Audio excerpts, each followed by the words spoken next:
ખરવા મોવાસા રોગ કે જેની અંદર ગાય તથા ભેંસ પશુઓને મોઢામાં ચાંદા પડે છે, ખરીના ઉપરના ભાગમાં ચાંદા પડે છે, તાવ આવે છે તથા લાળ પડે છે અને પશુઓને દૂધ ઉત્પાદન ક્ષમતા ખૂબ જ ઘટી જાય છે. આ રોગ ના થાય એના માટે આખા ગુજરાત રાજ્યમાં દર વર્ષે 2 વાર એટલે કે દર 6 મહિને માર્ચ મહિનામાં અને 9મા મહિનામાં એટલે સપ્ટેમ્બર મહિનામાં ખરવા મોવાસા રોગ વિરોધી રસી મૂકવામાં આવે છે. આ રોગ મૂકવાથી પશુપાલકોને જે થતું આર્થિક નુકસાન ખૂબ જ ઘટી જાય છે. મારી જોડે 33 ગાય વર્ગના પશુઓ છે અને 2 ભેંસ વર્ગના પશુઓ છે અને રેગ્યુલર અમારે ત્યાં તબેલા ઉપર ગવર્મેન્ટ ખાતામાંથી આવીને વેક્સિનેશન કરવા માટે ખરવા મોવાસાની વેક્સિનેશન દર 6 મહિને કરવામાં આવે છે.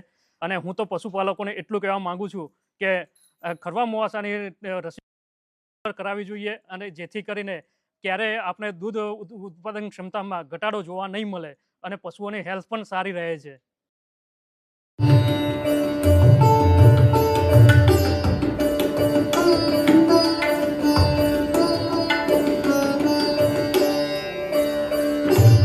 હાલ 1750થી આજુબાજુ જાનવરો છે તો એનું રસીકરણ 40% આજુબાજુ થઈ ગયેલ છે અને હાલ રસીકરણ ચાલુ છે.